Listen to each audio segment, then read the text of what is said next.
जब तक उस पर निछावर नहीं होंगे और उस पर आशिक नहीं हो जाएंगे, अपना उसको नहीं बना देंगे, उसके आप नहीं होंगे, तब तक मतलब ये जो व्यापक जो गुरु का शब्द अर्थ में वो नहीं आपको मिलेगा, क्योंकि वो पूरा कोई जानता नहीं उसको। जब बताएगा तभी तो कहते हैं 24 शब्द स्वरूप भी संग है, कहते शब्द रूप से 24 घंटे प्रेमी के पास रहते हमेशा। शब्द स्वरूप संग है, हमेशा संग रहते हैं। धीरज रखिए चित्त में, धीरज रखो, यानी चित्त में धीरज रखो, थोड़ा सब्र करो। जब सब्र करो, धीरज रखोगे, देखोगे शत्रु उसको और घबरा गए और धीरज टूट गया, तो फिर वही है कि तिल पे तो आसन बनाया नहीं। जब वहां तुमने बैठक नहीं बनाई तो दरवाजा नहीं खुला, इसलिए वो है, तुम जरा सा लगे रहो भाव के साथ में, बस मतलब तिल खुल जाएगा। वही तिल खिड़की दरवाजा खुलेगा और वो शब्द स्वरूप ही संग है, कभी ना होते दूर, कभी दूर नहीं होते हमेशा। अगर उस शब्द से रक्षा न करें तो मान लो कोई जाने लगा, कोई अमेरिका में, कोई बिहार में रहता है, कोई बंगाल में, कोई नागालैंड में, कोई यहाँ, और वो तो वहाँ जा रहा, और वो तो फिर कैसे संभालोगे? आपको इसका भेद कैसे पता चले? उस तुरंत फौरन सेकंड भी नहीं लगते, वो तो बात ही है। वो वहाँ है तुम्हारी बुद्धि से वहाँ, और उनकी दृष्टि से वो सामने है, तो बहुत अंतर हो गया। वो सामने ही है, वो वहाँ से वो सामने आए, सामने ही है, दूर नहीं है। अंतर की दृष्टि से दूर है ही नहीं, बाहर की दृष्टि से बहुत दूर है। कहाँ अमेरिका और कहाँ चीन और जापान और कहाँ कौन कौन मुल्क है, वो बहुत दूर है, लेकिन अंतर की दृष्टि से सामने। इतना अंतर है अंदर की दृष्टि का और बाहर की दृष्टि का। चर्म दृष्टि हो, ज्ञान दृष्टि, उससे रचना तो बिल्कुल सामने है, जड़ वो दूर नहीं होती। बोलो, इसलिए तुरंत संभाल होती है उसकी, शब्द से फौरन संभाल है। बोलो,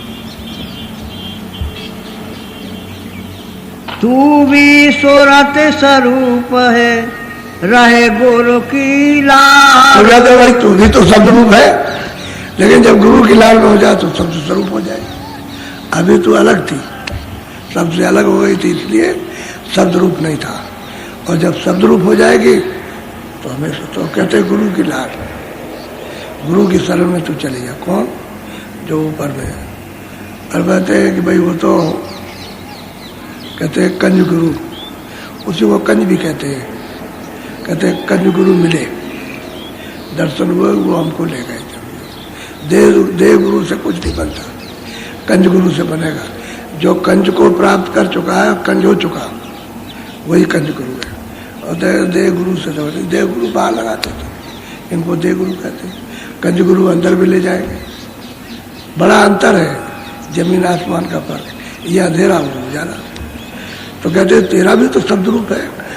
अब थोड़ा जब इन चारों शरीर से निकल जाती है तो शब्द रूप हो गई। अब वो सब जगह व्यापक हो गए, सब जगह व्यापक हो जाती है। इनके अंदर भी व्यापकता है उस शब्द की, क्योंकि वो पर्दे के अंदर भी वो शब्द है, अंदर भी। फिर उस पर पर्दा पड़ गया, उस पर तो तुम्हारे लिए जज हो गया, उसके लिए तो शब्द है ही। तो शब्द स्वरूप ही संग, तू भी शब्द रूप हो जा।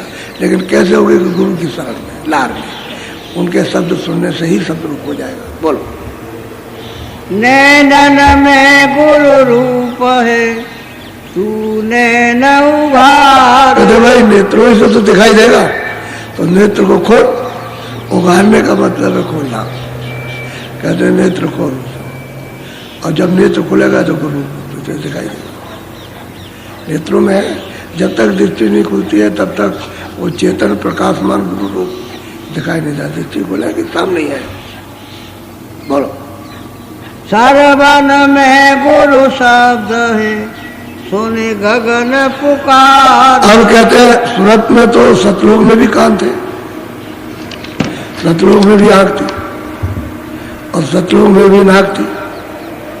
ये तीनों चीजें वही थी। और पर्दा पड़ गया तो तीनों चीजें हैं, आंख भी है, कान भी है, नाक। ये सीधा उसी सूरत से संबंध है। इसका भी संबंध लगा रहा है, इसका भी रहता है। जब कोई पर्दा नहीं था तब तो निकाली थी। तो कहते हैं कि भाई कानों में तो गुरु शब्द है, लेकिन तू बासन को, बर्तन को साफ कर ले।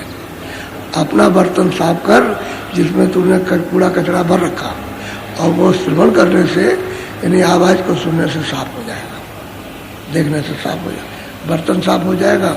बस तू एकदम से उतर जाए तो तेरा रूप उसमें, उसका रूप तुझ में, एक दूसरे का दूसरे का।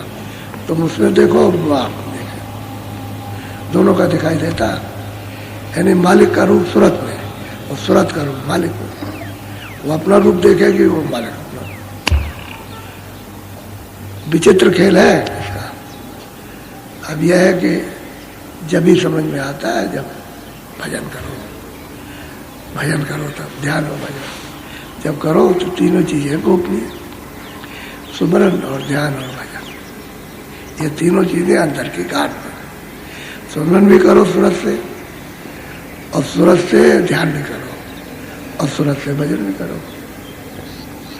तीनों चीजें एक घाटी पर हैं, और बाहर से करोगे इंद्रियों के घाट से तो नहीं माना जाएगा। इसलिए दरवाजा बताया कि घाट पर बैठ करके इस तरह से देखो और ऐसे सुनो। लेकिन अब टकटकी तो लगानी है सबको। स्थिरता तो हो, जो अपनी दृष्टि में चंचलता आ गई उसको तो एकाग्र करना ही है, क्योंकि बेकार ये हुए सूक्ष्म चीज है, अति सूक्ष्म है, बाहर की दृष्टि से कभी दिखाई नहीं दे सकता। तो अंदर की दृष्टि एकाग्र इसलिए करना है